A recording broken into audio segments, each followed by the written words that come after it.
Welcome to the Heart of the Equation, where analytical minds explore leadership, professional growth, and the human side of success. This is the space for business professionals in the STEM field to reflect, grow, and redefine success on their terms. Together, we'll dive into challenges, transformations, and stories that can help you build an authentic, purpose-driven career. Let's get this started.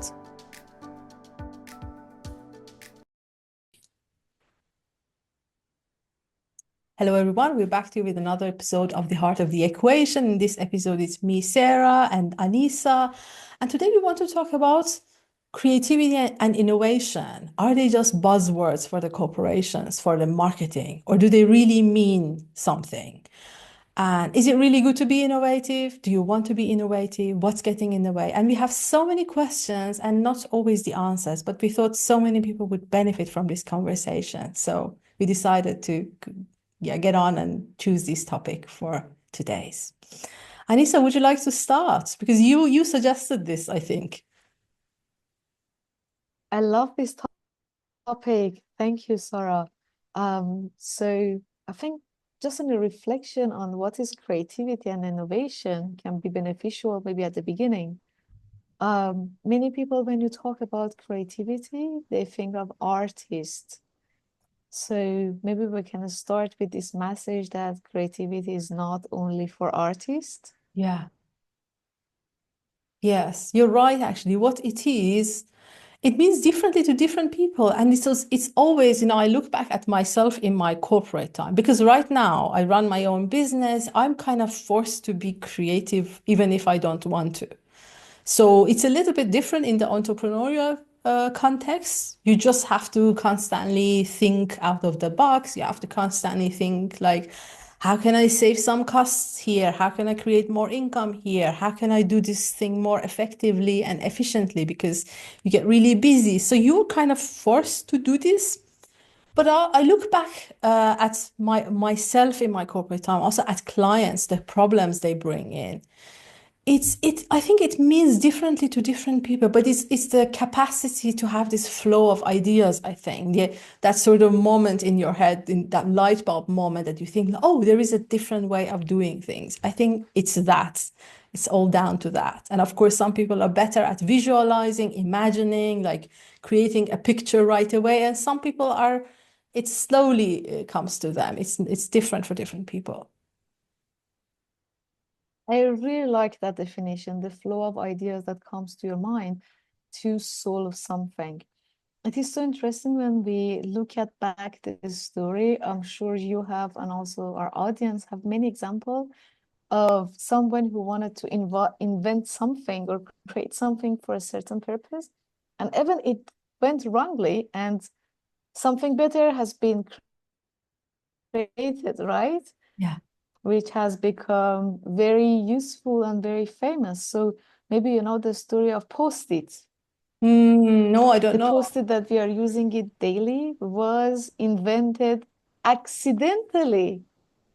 Wow. By Dr. Spencer in 1960. So he was trying to basically create an adhesive, and then instead ended up developing, an adhesive which would be a normal, let's say, product, became out with something extraordinary, which is actually a post note, right? Post-it that we using it. So I think it shows also that failures, that imagination, and then openness. So how we need to be, and the attitude that ones need to have when we want to embark that journey of innovation. Yes, that's true, actually. That's so interesting. But it's also, I think, something that happens when we can have an open mind. We have the mindset or the space to keep an open mind about things. What I experience is that sometimes when it's forced, like sometimes in a corporation, especially if in your development in jobs, like you have to develop a product, they come to you, like they want a product that is, I don't know, faster, better, some sort of, ideas they have. And then you also, as an engineer, as a designer, you have your own limitations. And you're like, there is no way I can make this faster. There's no way I can make this smaller. And and then you're kind of forced into be creative to come up with an idea. I think, is more applicable to people in STEM, like scientists, engineers, tech people. And the more you force it, the less ideas will come. So this has been my experience, that the more I'm like, "Oh, I have to be creative. Ideas come to me, please, please. I want ideas." It just stops. And then the moment you pause and you let go and you close that book and, I don't know, go take a shower or go for a walk or just forget about it, Right. you're not forcing it, it starts coming to you. That is so interesting what you're describing, Sarah, and it brings me a smile, just that image that you have given to me. I'm just thinking of those Greek philosophers, right? That they have done the most important discovery when they were bathing, right? Yeah. Just taking a bath or relaxing Yeah. somewhere. And I think, right? It's It Archimedes, just, isn't it? He also yes, discovered right? his sort of theory when he was in the bath and like, yeah, I found it. I found it, right? So we all know that, or I found it, and I think that's just a reminder. So another pillar for being creative is just relaxation, right? Yeah. As Buddha says, to the open minds, many new ideas can come. Mm. To the empty minds. So if we are relaxed, we are not in the circles of our thoughts, then the new ideas can knock and come to our home. Yes, yes. And I think this is a challenge because not only, I mean, it's not that it's easier if you're self-employed or you're entrepreneur, because you still have targets, you still have bills to pay, you still have, you have to make your income, you still have challenging stuff. So so the challenges don't disappear. And I think in corporate, also there are so many challenges to be creative. You are kind of forced or expected to be creative or innovating, especially in certain functions. But then at the same time, you also have targets, you also have operational stuff to do, you also have like overload of tasks and projects. And I see this with people in the corporate, that they're also dealing with so many other topics. And the problem is, creativity is something that happens when we are in the relaxed state, when we are in the it's some people are waiting for the stress topic to be over so that they can become creative, which never happen. So it's all about creating those thinking spaces despite like everything happening. So this is, I think, that the challenge for most of us. It's not that people don't want to be creative. It's actually fun to be creative. It's like most of us are so busy, so stressed, so we have so little time, we do not have a space to be creative. Right, right. That is absolutely true. And maybe another key factor that I see often is like that creativity has seen as a gift. Yeah, So some people have it, the other they do not have. While it is like a muscle, right? yeah, That something can be trained. And as you said, that creation of that time and dedication of the time to do more creative creative things, or just do nothing and dedicate that time just to relax and welcome creativity, can enhance that muscle which calls creativity. yes, that is so correct. It's all humans could be creative if they are given the space. I mean, all kids, look at the kids, all of them are creative because so we are all born in that way. But at some point, it's taken away from us, or our survival mechanism usually kills creativity. It could activate creativity in some moments just to save ourselves, but most of the time, when we are constantly in survival mode, it's very difficult to come up with the greatest ideas because we are not functioning from abundance, we're functioning from fear and protection. So even that idea we come up with could be limiting us, keeping us safe in some way. So it's kind of a cycle, I think. But there is something that's I've had this is kind of a pattern I've seen in clients a lot, especially those who work in like big consultancy firms, the very famous ones that actually I think are running the world. If you ask me who is running the world, I would say is this big consultancies like McKinsey, all of them, because they are the ones who give advice to companies, and then most big corporations are kind of following there.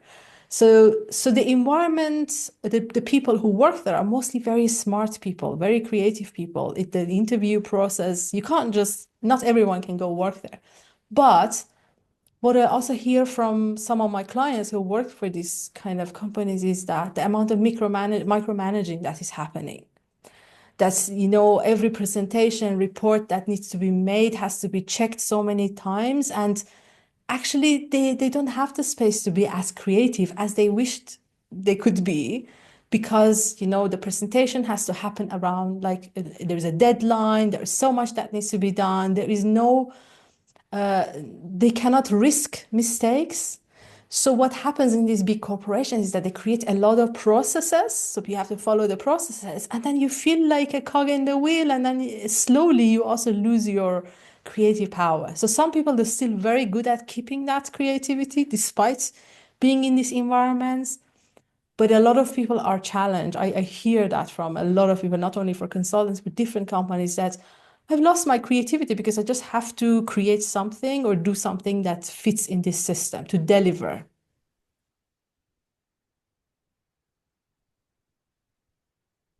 Absolutely true. And if I can add to that, maybe it comes, hand in hand. It's fear of failure, Yeah. having so many tasks and have that pressure, not having a safe environment. There is that fear of failure that, okay, I have these ideas. Can it work? It cannot work. And then what is going to happen? And then the self-doubt and overthinking will come along with that. And then you feel totally blocked. So Yeah. maybe we can put all of those things that you said and the last points in like a work culture, right? Yes. How a corporate place, how a company, how organization can really encourage or kill innovation and Yeah. creativity. I don't have the answer. If Yeah. some of the audience is um, hearing that and wants to contribute from the organization point of view, I'll be very happy to hear. My idea is that creating that safe environment Yes. can contribute, but I'm sure there are so many other factors and so many actions that can be taken really to enhance that space. Yes, indeed. I think creating safer spaces is the key. And also, I look at myself and also to the cases of clients that I've heard about their stories is always like sometimes fear of failure is a real fear because the consequences of that failure is serious, but sometimes it's also exaggerated. Some we are so used to like, oh, it has consequences. We are so used to getting into that fear mode that they forget that some actually failures could be tolerated. Like, people who work in like in pharma industry, there are so many regulations, until a medicine or a vaccine is being created. So much work goes into that.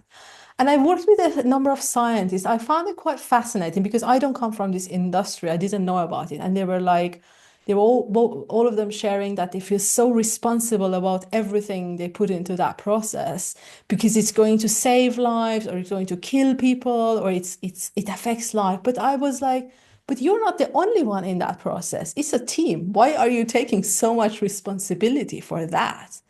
And most of the time, the answer was that because I'm trusted with this, so I want to make sure I'm not giving this extra burden to the team to resolve my problems that were caused by me. This is something I think everyone is kind of experiencing in workplaces that you feel so scared of making mistakes because you think, oh gosh, you're taking the whole load of that. But if you also work like that, then it's very hard to be yourself and come up with new ideas and, try new things. So this is something I think this is a challenge everywhere. It's also sometimes I wonder, to be honest, in some jobs, does the company actually want you to be creative? Because some companies, they have like, they're so process oriented. And I have worked in these environments myself. So process oriented, every step and action you have to take is already decided and planned, and you're not allowed to do anything outside that process. There is no room left for you as a human. So you're from the beginning expected not to be creative sometimes. And then, when they talk about creativity and innovation as part of the culture, you're like, oh, maybe I don't belong in here. So this is kind of happening a lot as well. Some jobs, you're not expected, but people want to be creative. They want to be authentic. It's part of our humanness, I think, and it creates some issues. That creates also purpose as well. That's something that Yeah. we're going to talk about it in another episode, right? I Yes, think that exactly. getting out that our ideas, right, and see Yeah. that they are becoming solid and being realized is giving us purpose. And you mentioned something very nice that in a team, not the weight of the task or creative project should be on one person. So I think another important element is really collaboration. Yes.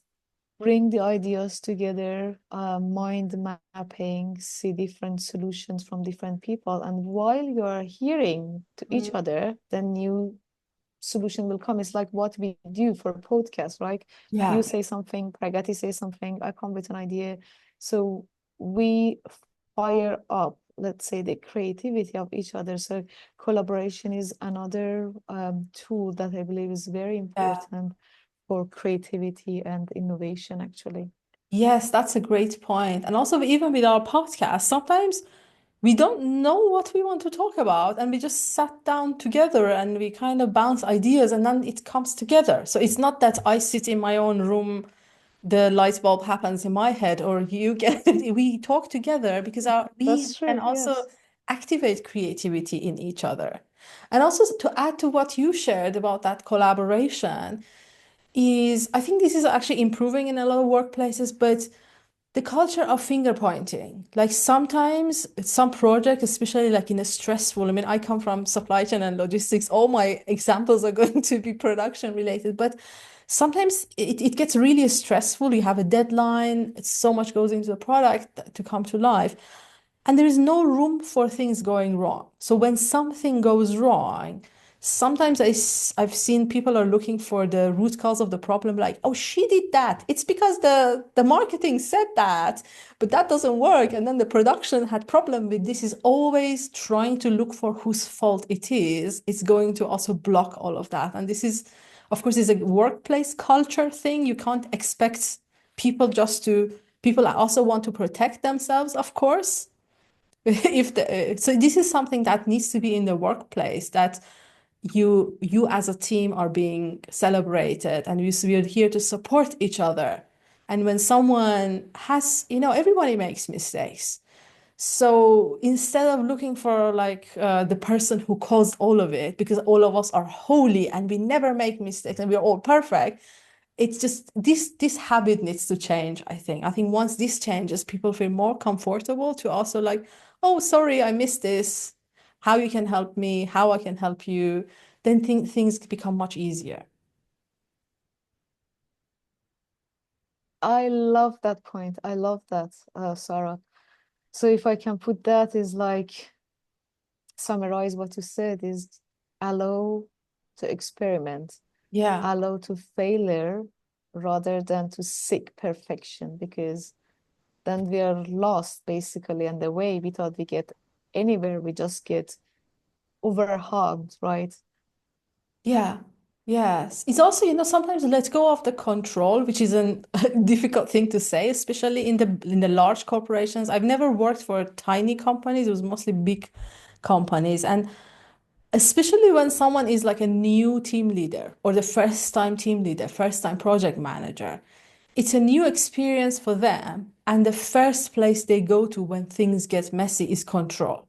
controlling everyone, controlling everything, micromanaging my team just to make sure nobody makes a mistake on this big high-stake presentation we are going to make, do soon. And this is also something I've seen a lot. It's also the type of people who get promoted to team leader, project manager, this kind of position are a little bit into this, I think, trying to control as much as they can, because most of us didn't have a better model of leadership. Like learning to lead out of like a conscious, kind place, a place that allows people to experiment. Also make it very clear what are the boundaries, what are the type of mistakes you're allowed to make here. This is something I think is not talked about a lot. I wish I had this and I try to do this myself. Like if someone works with me, I know the kind of mistakes that are easy. It's just mistakes that are not intentional or, like about the topic or factual stuff. But the mistakes that is not forgiven, for example, is if someone becomes racism, if someone is like breaching boundaries, disrespecting others, systematic behaviors of these kind of things, yes, this is not tolerated. But when it comes to like doing things, I don't know, I already have like, for example, like an Instagram post, my name is pronounced wrongly. It's by one of my assistants, and I don't care. It's there. So for me, that is okay. But if it's like a behavioral thing that is threatening others, of course, that's not what I'm. So this is like being able to describe what is the room for us to play here. I think that's also important. I really like that, and I second what you said. And it brings me a quote of Picasso that I'm sure you have heard that, and it says that every child is an artist. The problem is how to maintain it when the artists grow up.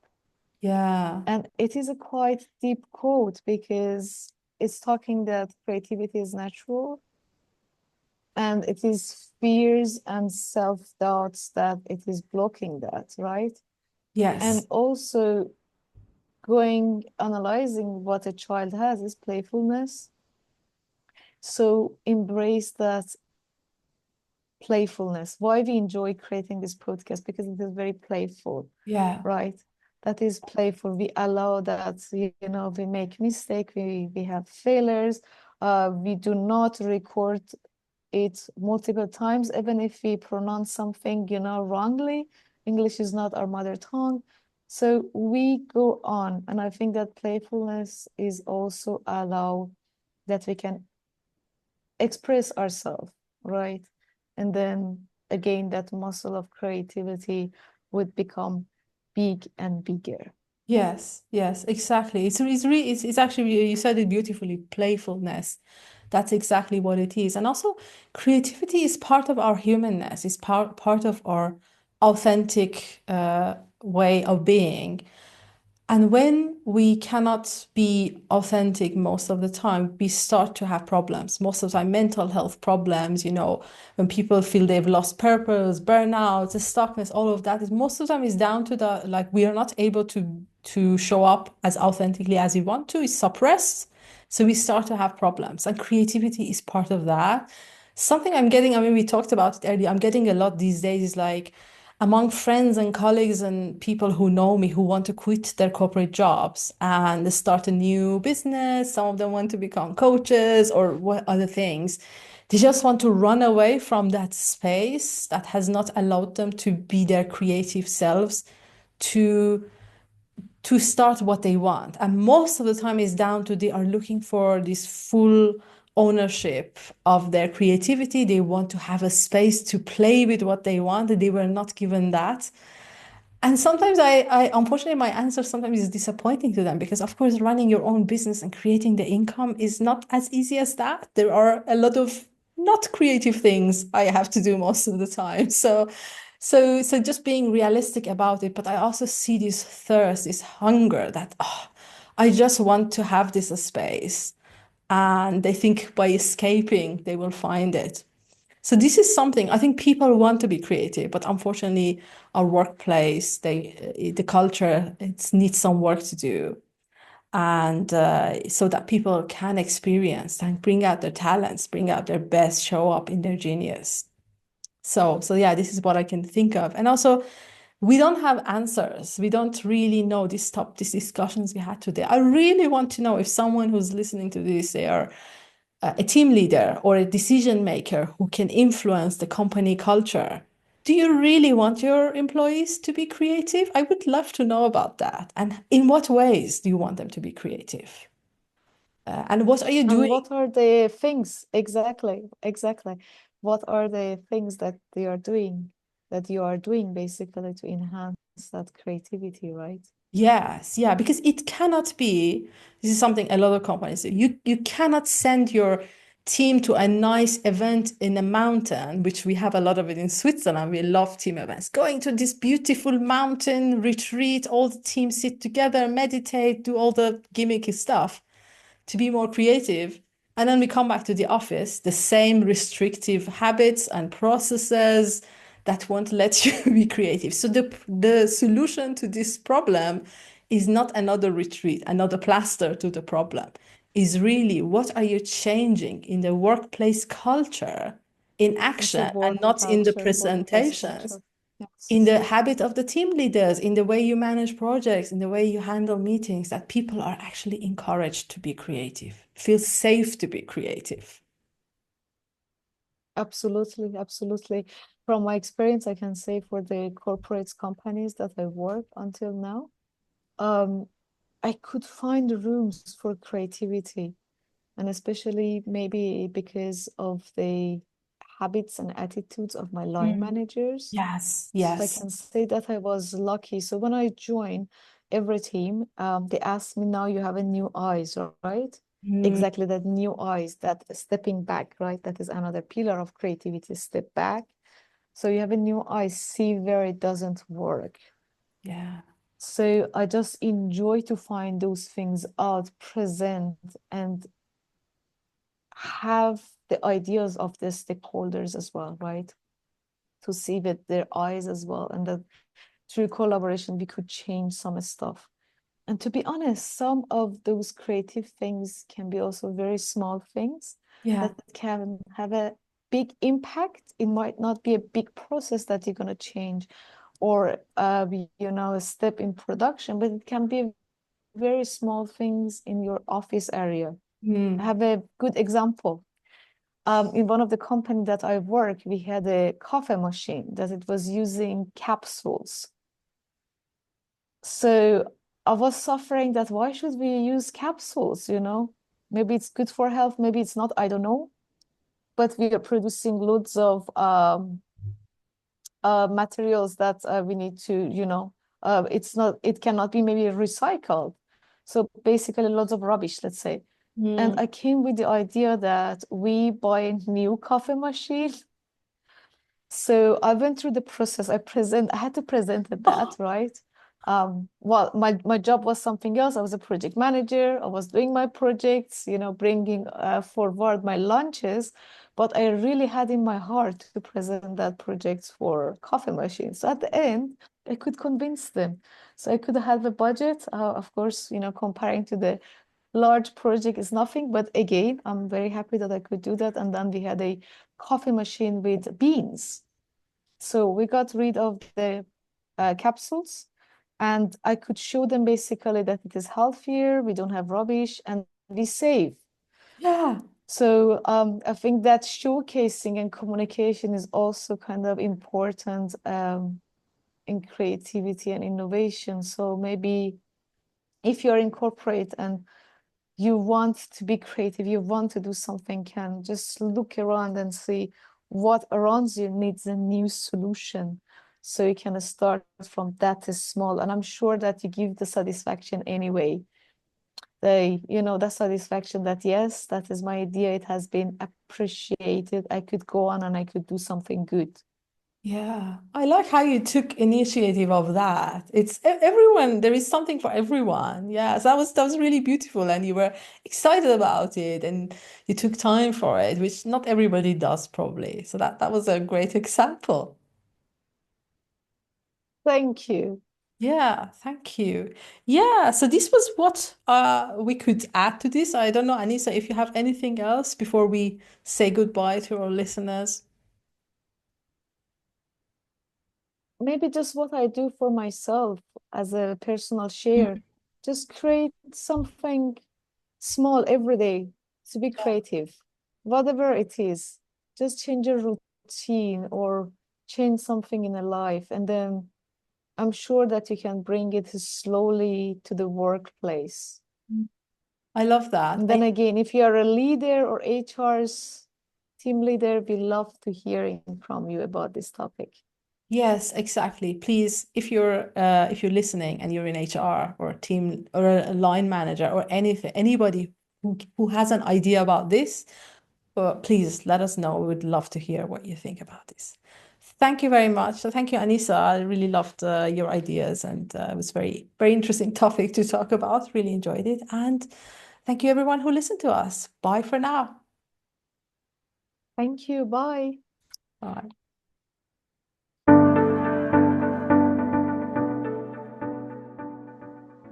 Thanks for listening to The Heart of the Equation. If this episode has sparked something for you, we'd love to hear about it.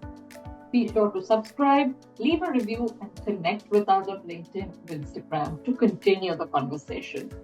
And if you know someone who is navigating their next career step, share this episode with them. It could be exactly what they need. We see you next time as we explore more about leading with purpose, resilience, and authenticity. Let's keep growing together.